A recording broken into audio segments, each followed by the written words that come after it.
Mark test का बहुत ज़्यादा रोल है। हमें लगता है कि 70% मार्क टेस्ट ही डिफाइन करता है कि आप पढ़िए कम लेकिन मार्क टेस्ट ज़्यादा दीजिए, क्योंकि वनडे एग्जाम में प्रैक्टिस जो है वो बहुत ज़्यादा मैटर करती है। और अगर जो प्रैक्टिस नहीं करेगा वो जो है एट लास्ट हमें लगता है कितना भी पढ़ ले, अगर वो मार्क टेस्ट जो है नहीं दे रहा है तो वो उतना अच्छा नहीं कर पाएगा।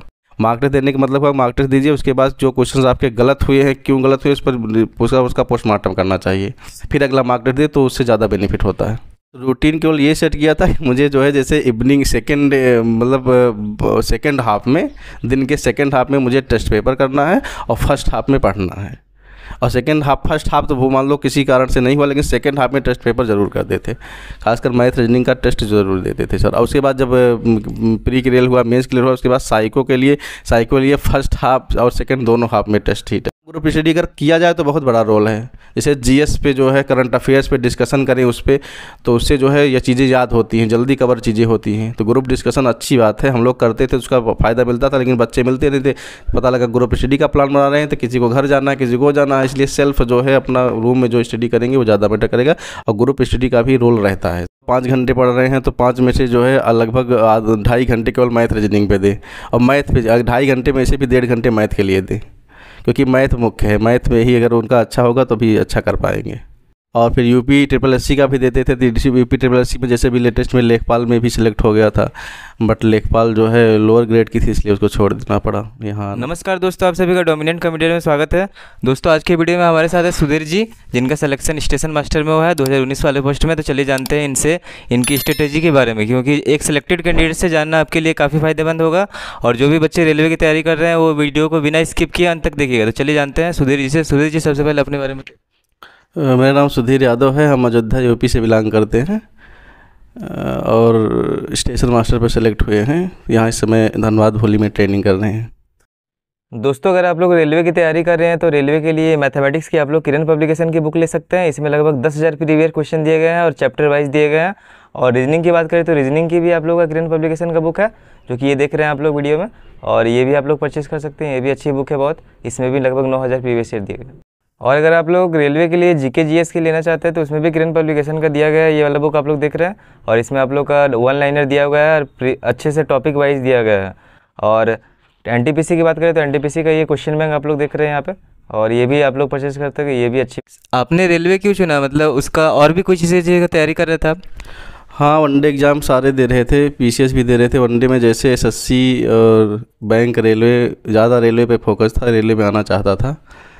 और एटलीस्ट वैकेंसी भी बहुत कम आ रही थी इस दौरान, तो फिर ये 19 की वैकेंसी है, इसी में हो गया, अब इसी में आ गए।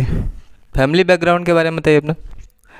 फैमिली में जैसे पापा गवर्नमेंट एम्प्लॉय थे, फिर मदर जो है वो हाउसवाइफ थी, और भाई बड़े वाले जो है वो टीचिंग की प्रिपरेशन कर रहे हैं, और सिस्टर भी टीचिंग की वो प्रिपरेशन कर रही है। 3 भाई 3 बहन हैं। फ्रेंड्स, यदि आप रेलवे, एसएससी, बैंकिंग या किसी भी कॉम्पिटिटिव एग्जाम की तैयारी कर रहे हैं तो उस एग्ज़ाम को क्रैक करने में मॉक टेस्ट का इंपॉर्टेंट रोल है। आप प्ले स्टोर पर जाकर प्रेप ऐप इंस्टॉल कर सकते हैं, और इस कोड को यूज करके आप मात्र 199 रुपये में पूरे 1 साल तक अनलिमिटेड ऑनलाइन मॉक्स और प्रीवियस ईयर पेपर लगा सकते हैं। इसके साथ ही इसमें बहुत सारे फ्री मॉक टेस्ट भी दिए हुए हैं, आप उसे भी लगा सकते हैं।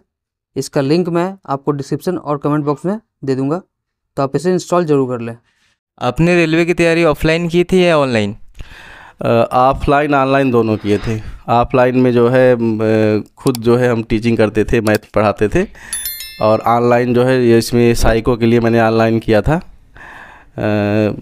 और पटना से कोई ऑनलाइन कोर्स था, मुझे समय याद नहीं आ रहा था, वो बहुत मतलब कम प्राइस में था, वही किया था ऑनलाइन। इससे पहले आपने कौन कौन सा एग्ज़ाम दिया? एसएससी जो है सीजीएल लेवल का जो है, उसमें जो है अंतिम स्टेज पे जो है फाइनली सिलेक्ट नहीं हो पाया। फिर 10+2 में सिलेक्शन हुआ था, लेकिन बहुत दूर मिला था, वहाँ गए नहीं, क्योंकि टीचिंग कर रहा था, टीचिंग से भी अर्निंग हो जा रही थी काफ़ी कुछ। मेनली जो है एसएससी की प्रिपरेशन करते थे सर। एसएससी जो है मैंने दिया बहुत बार, लेकिन फाइनली नहीं हो पाया। और फिर यूपी ट्रिपल एससी का भी देते थे। यूपी ट्रिपल एससी में जैसे भी लेटेस्ट में लेखपाल में भी सिलेक्ट हो गया था, बट लेखपाल जो है लोअर ग्रेड की थी, इसलिए उसको छोड़ देना पड़ा, यहाँ आना पड़ा। अब सुधीर जी से जानेंगे अलग अलग सब्जेक्ट की अलग अलग स्ट्रेटेजी कि उन्होंने कैसे तैयारी की थी।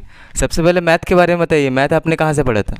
सर मैथ मैं खुद पढ़ाता था, जो है मतलब मैथ स्ट्रांग थी जो है शुरू से ही। तो मैथ की बुक्स जैसे जो है RS अग्रवाल स्टार्टिंग में जो प्रिपरेशन करना शुरू किया था 2014 में, तभी उसके बाद जो है फिर राकेश यादव सर की मैंने बुक्स सारी साल में कर डाली। और फिर एडवांस के लिए भी राकेश यादव ही मेनली। मैथ के लिए कोई ऑनलाइन भी किए थे क्या क्लास? नहीं, मैथ के लिए ऑनलाइन नहीं, सेल्फ। जैसे अभी रेलवे की वैकेंसी आने वाली है NTPC की और ग्रुप डी की, तो जो बच्चे अभी एकदम नहीं पढ़े हैं वो कैसे पढ़ें? उनके लिए मैं ये कहूँगा कि जो है वो मैथ और रीजनिंग पे मेन फोकस है, क्योंकि रेलवे में अगर आना चाहते हैं तो इंग्लिश जो है वो इंग्लिश कंपलसरी नहीं है, इंग्लिश के लिए जो बिल्कुल ना पढ़ाई के अगर रेलवे में आना चाहते हैं। मैथ और रीजनिंग, मैथ अगर उनकी अच्छी रहेगी तो रीजनिंग ऑटोमेटिक जो है ठीक हो जाता है। और प्लस GK GS तो ये तो चलता ही रहता है, GK GS तो होना चाहिए ही, 3 मेनली फोकस करना चाहिए उन बच्चों को। मैथ के लिए कितने घंटे समय दे एक दिन में? एक दिन में जैसे उनका मतलब पढ़ाई का स्टडी हो, जैसे मान लो अगर वो 5 घंटे पढ़ रहे हैं तो 5 में से जो है लगभग 2.5 घंटे केवल मैथ रीजनिंग पे दें, और मैथ पे 2.5 घंटे में से भी 1.5 घंटे मैथ के लिए दें, क्योंकि मैथ मुख्य है। मैथ में ही अगर उनका अच्छा होगा तो भी अच्छा कर पाएंगे मेरे हिसाब से। और मैथ में ट्रिक का क्या रोल है?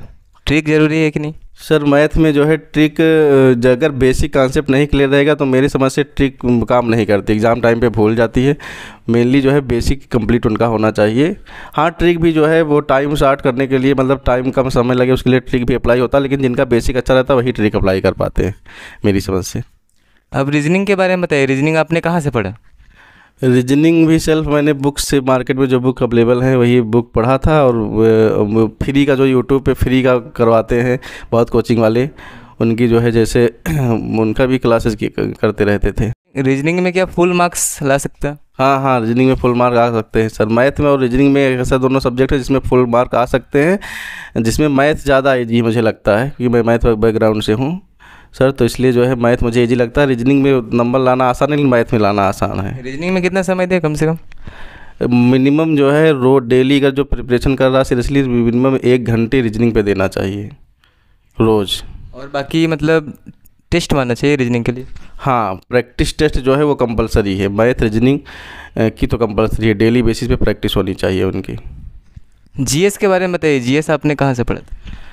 GS सर जो है GS बुक से लूसेंट टेक जो है, जो कॉमन बुक है, लूसेंट तो सबके रूम में लगभग होती है। उसके अलावा जो है और जो किताबें हैं अच्छी क्वालिटीज़ की, जैसे पॉलिटिकल साइंस की जो है घटना चक्र, इन सबको सॉल्व करते रहना चाहिए। मतलब प्रैक्टिस मेक मैन परफेक्ट जो है वही प्रैक्टिस ही सब कुछ होता है मेरी समझ। लूसेंट आपने पूरा ख़त्म कर दिया था? हाँ, एक बार लगभग पढ़ चुका था पूरा लूसेंट, और उसके बाद जब एग्ज़ाम जैसे जैसे पास आता जाता है वैसे वैसे जो है लूसेंट के जो अच्छे अच्छे चैप्टर रहते हैं उनको रिवीजन करते रहना चाहिए हमेशा। यही सब सर किया था। और ऑनलाइन भी लिया था क्या GS के लिए कोई? हाँ, GS के लिए ऑनलाइन क्लास मैंने ऑनलाइन करंट अफेयर्स के लिया था। वो PCS के लिए लिया था करंट, लेकिन इसमें काम कर गया जो है NTPC में, वो बहुत हेल्पफुल रहा। करंट जो है पेड कोर्स और वैसे जो फ्री में आता रहे, मतलब अपडेट रहना चाहिए हमेशा करंट के लिए। जैसे आने वाले बच्चे करंट अफेयर की तैयारी करेंगे तो कैसे करें?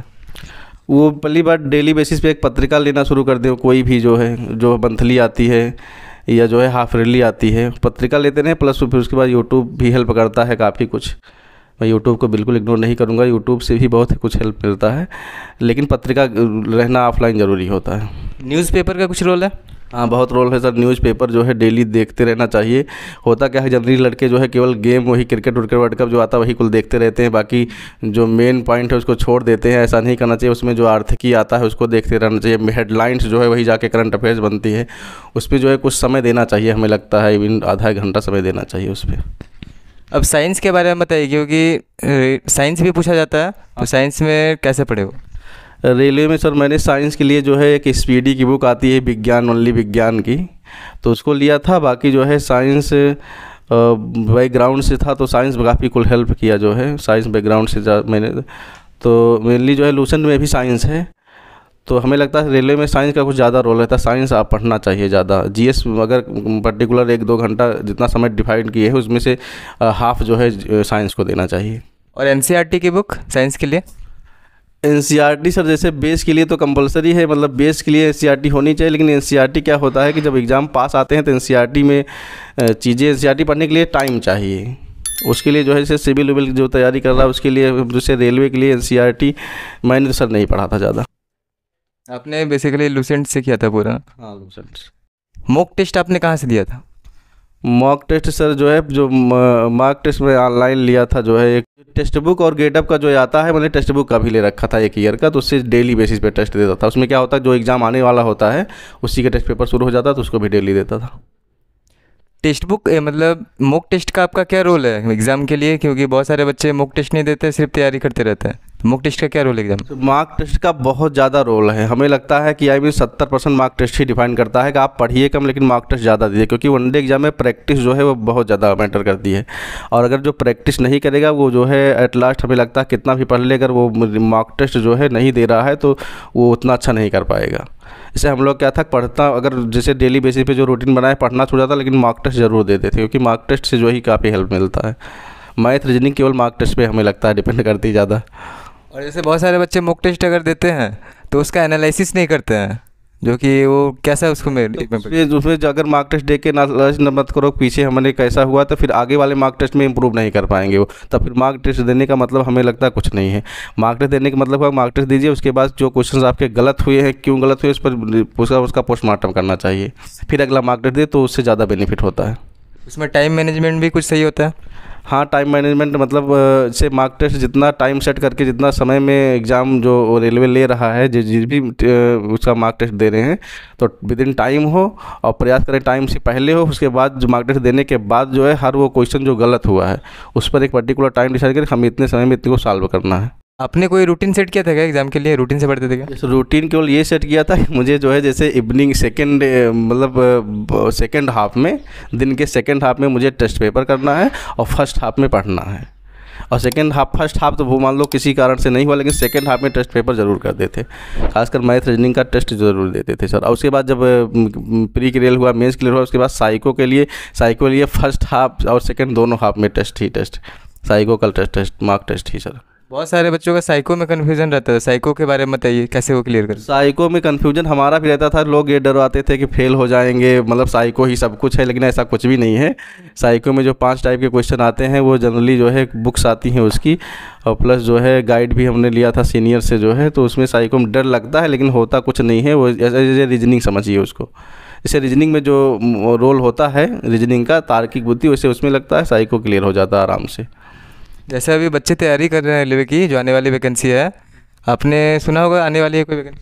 हाँ रेलवे की वैकेंसी जो है आने वाली है, गवर्नमेंट चेंज हुई है, गवर्नमेंट जो है यूपी में खास करके जो झटका लगा इस वजह से जो है वैकेंसी रेलवे की आने वाली है। तो जो बच्चे प्रिपरेशन कर रही है उनके लिए जो है हम ये कहेंगे कि वो बिल्कुल अलर्ट रहें, वैकेंसी कभी भी रेलवे की आ सकती है, और फिर भी ऐसे आएगी लगभग 20-30 हज़ार के आसपास, तो उसमें वो सिलेक्ट हो सकते हैं। जैसे अभी बहुत सारे बच्चे यूट्यूब में भी क्लास लेते हैं, तो सोशल मीडिया का क्या रोल है? बहुत सारे बच्चे इंस्टाग्राम फेसबुक में टाइम वेस्ट करते हैं, तो सोशल मीडिया का मतलब मिस यूज भी है, यूज़ भी है, तो उसको कैसे देखते हैं? मीडिया का मैं ये चाहूँगा, सोशल मीडिया जो है जैसे अब इंस्टाग्राम फेसबुक ये सब जो है, इन सब से जो है केवल इसका मिस यूज करते हैं लोग, मतलब ये टाइम किलर है, टाइम आपका किल करेगा, इससे होगा कुछ नहीं। अगर हाँ यूट्यूब आप देख रहे हैं, सोशल मीडिया यूट्यूब पे अगर देख रहे हैं, उस पर रील्स ना देखो। यूट्यूब पे जो नॉलेज की चीज़ें हैं, जैसे खासकर जीएस करंट अफेयर्स के लिए, मैथ के लिए, सबके लिए है बना है, जो फ्री में कोर्स है, उसमें अगर अपना टाइम दे तो ज़्यादा बेटर रहेगा। जैसे अभी जो भी बच्चे तैयारी कर रहे हैं रेलवे की, जो आने वाली वैकेंसी के फॉर्म फिलअप करेंगे और एग्ज़ाम देंगे, वो तैयारी कर रहे हैं, उनके बारे में कुछ बता दीजिए कैसे वो स्टार्टिंग करें? वो फार्म वैकेंसी, जब से वैकेंसी अभी तो आई नहीं है, आने की वेट ना करें, आने का वेट, प्रिपरेशन जो है स्टार्ट कर दें शुरू से ही। और जैसे फार्म फिल कर ले, उनको समझ लीजिए एक युद्ध हमें लड़ना है, और ख़ासकर जो है जो उसका सिलेबस देख ले पहले से कि मैथ रीजनिंग और जीएस जीके ही आएगा, इंग्लिश नहीं आना है, तो इंग्लिश में बिल्कुल मत फोकस करें अगर रेलवे में आना चाहते हैं। मेन चीज़ जो है इसे मतलब ये जो टाइम चला इसमें रोज़गार पाना है, सरकारी नौकरी पानी है, तो रेलवे की तैयारी अगर करना चाहते हैं तो वो तुरंत अभी से ही प्रिपेयर हो जाए कि हमें एग्ज़ाम निकालना है, क्योंकि मौके बार बार नहीं मिलते हैं। ऐसे जब वैकेंसी आई थी तो हम लोग जैसे वैकेंसी फार्म फिल किए थे तुरंत ये है हमको स्टेशन मास्टर बनना है, तो मतलब उसी पे फोकस करें। हमको इंग्लिश बिल्कुल पढ़ना नहीं है, केवल मैथ और रीजनिंग और जीएस ही देखना है, तो मैथ रीजनिंग पे फोकस करें। मैथ रीजनिंग लगभग जो है 70% इंग्लिश और रीजनिंग और मैथ ही आती है, तो मैथ पे ज़्यादा फोकस करें, हो जाए। आपने ग्रुप स्टडी किया था क्या? ग्रुप स्टडी सर जैसे थोड़ा बहुत किया था, ऐसे दोस्त और भी थे जिनका सिलेक्शन नहीं हो पाया, हमारे बहुत अच्छे खासे कुछ दोस्त थे जो ग्रुप साथ में पढ़ते थे, तो मतलब ज़्यादा समय नहीं देते थे, लेकिन समय देते थे एक आध ग्रुप स्टडी का कुछ रोल है? हाँ, ग्रुप स्टडी अगर किया जाए तो बहुत बड़ा रोल है। जैसे जीएस पे जो है, करंट अफेयर्स पे डिस्कशन करें उस पे, तो उससे जो है ये चीज़ें याद होती हैं, जल्दी कवर चीज़ें होती हैं। तो ग्रुप डिस्कशन अच्छी बात है, हम लोग करते थे, उसका फ़ायदा मिलता था, लेकिन बच्चे मिलते नहीं थे। पता लगा ग्रुप स्टडी का प्लान बना रहे हैं तो किसी को घर जाना है, किसी को जाना है, इसलिए सेल्फ जो है अपना रूम में जो स्टडी करेंगे वो ज़्यादा बेटर करेगा, और ग्रुप स्टडी का भी रोल रहता है सर। आप ऐसे कब से तैयारी स्टार्ट किए थे? हम तैयारी स्टार्ट की थी 2014 से सर। बहुत पहले से ना? हाँ, पहले एसएससी की तैयारी, एसएससी में मेन फोकस था, हमें एसएससी में जाना है। एसएससी में इंग्लिश वीक थी, इस वजह से उसमें फाइनल नहीं हो पाया। प्री निकला, मेंस निकला, टाइपिंग भी दिए बहुत बार, 10+2 का 4 बार दिए, लेकिन फाइनल नहीं हो पाया। मतलब उसी वजह से अगर टाइपिंग पास होते थे नंबर कम, और नंबर कम रहते थे टाइपिंग पास, इसी तरह नहीं हो पाया। रेलवे में सर मेन चीज़ एसएससी में इंग्लिश मैटर करती है मैथ के साथ साथ, तो इंग्लिश मेरी स्टार्टिंग से ही वीक थी, मैं प्राइमरी का पढ़ा हुआ हूँ, इसलिए इंग्लिश में नहीं हो पाया था। और रेलवे में इंग्लिश आती नहीं, इसलिए इसमें सर कट ऑफ से 10-15 नंबर ज़्यादा थे, हो गया फाइनल। नर्वसनेस के बारे में बताइए। बहुत सारे बच्चे तैयारी अच्छे करते हैं, लेकिन एग्जाम से एक दिन पहले एग्जाम में जाते हैं वो नर्वस हो जाते हैं, जो आता है क्वेश्चन उसको भी भूल जाते हैं। उसको कैसे दूर करें? नहीं सर, नर्वस जैसे वो उनको हम ये कहेंगे कि नर्वस ना हो, क्योंकि समझ लीजिए ये जो है कंपटीशन बीट करना जो है एक पॉजिटिव थिंकिंग के साथ रहें वो अपने, और ये सोचे कि हमें सिलेक्शन लेना ही है। अगर वो अच्छे ढंग से ईमानदारी से तैयारी किए हुए हैं तो एट लास्ट स्टेज पे एडमिट कार्ड आने के बाद या फिर जो है एग्ज़ाम पास आने के बाद अगर वो नर्वस फील करेंगे कि हमारा कुछ तैयार नहीं है और हमने कुछ पढ़ा नहीं है, हमें नौकरी मिलेगी कि नहीं मिलेगी, तो वो निगेटिव थिंकिंग में चले जाएंगे और वो अपना गलत कर लेंगे। इसलिए जो है वो पॉजिटिव हमेशा रहे, और नर्वसनेस जो है वो अपने अंदर की चीज़ें हैं, अगर उसको नहीं होना चाहिए, नर्वस ना हो वो। जैसे बहुत सारे कोई तैयारी करते हैं लेकिन उसका रिवीजन नहीं करते हैं, रिवीजन क्या रोल अदा करता है? सर अगर तैयारी अच्छे से कर रहे हैं और रिवीजन नहीं कर रहे हैं तो फिर रिवीजन, जैसे रिवीजन का मेन रोल होता है एग्ज़ाम के 1 महीना पहले तक।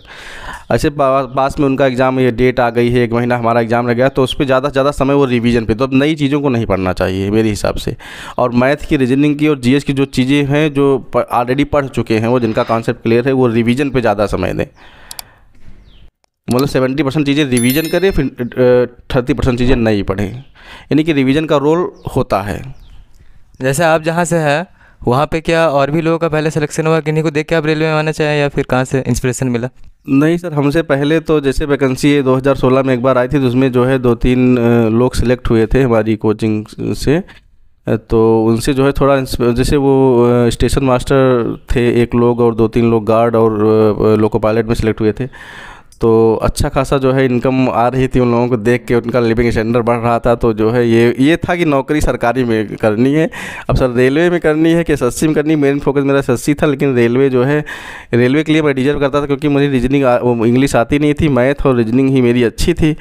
तो इस वजह से जो है जब रेलवे की वैकेंसी आई तो मुझे लगा कि ये मौका मुझे भुलाना नहीं है, मैं इसमें सेलेक्ट होऊंगा। और इंस्पायरेशन तो लोगों से मिलता रहता था ऊपर जो सिलेक्ट हुए थे स्टेशन मास्टर। अभी जैसे बेरोजगारी इतनी बढ़ी हुई है, लोग बहुत जगह बेरोजगार हैं, तो घर में मतलब फैमिली वगैरह जो रहते हैं वो बोलते हैं कि कहीं कुछ कर नहीं रहे हो, या फिर रिश्तेदार भी आते हैं वो भी बोलते हैं कि सिर्फ पढ़ ही रहे हो। तो आपको भी ऐसा कुछ सुनने मिलता था क्या? हाँ सर, ये आपने बहुत अच्छा क्वेश्चन पूछा। इससे जो है, इससे मतलब इसको हम लोगों को बिल्कुल इग्नोर करके चलना है। जो भी बच्चे प्रिपेयर कर रहे हैं उनके लिए मैं कहना चाहता हूँ कि जो भी मतलब रिश्तेदार या दोस्त या फिर ऐसे लोग जो कमेंट करते हैं कहीं नहीं हो रहा सिलेक्शन, क्या करेगा, इतने दिन से तैयारी कर रहा है, इसको बिल्कुल जो है एक कान से सुने दूसरे कान से निकाल दें, उनकी बातों को बिल्कुल भी इग्नोर करें। और क्योंकि लोग जो है जब आप सिलेक्ट हो जाओगे लोगों का नज़रिया बदल जाता है। जब तक आप प्रिपरेशन करते हो तब तक उनको लगता है ये क्या कर रहा है, पैसा खर्च कर रहा है ऐसा, जबकि देते कुछ नहीं है, बस केवल बोलने के लिए होते हैं रिलेशन वाले लोग। और फिर यार दोस्त जो है वो केवल ये कहते हैं क्यों नहीं हो रहा है, और जबकि तुम्हारा अगर मांग लो उनसे 500 रुपया हमें दे दो, जो है एक बुक लेनी है, तो वो सब पीछे हट जाएंगे।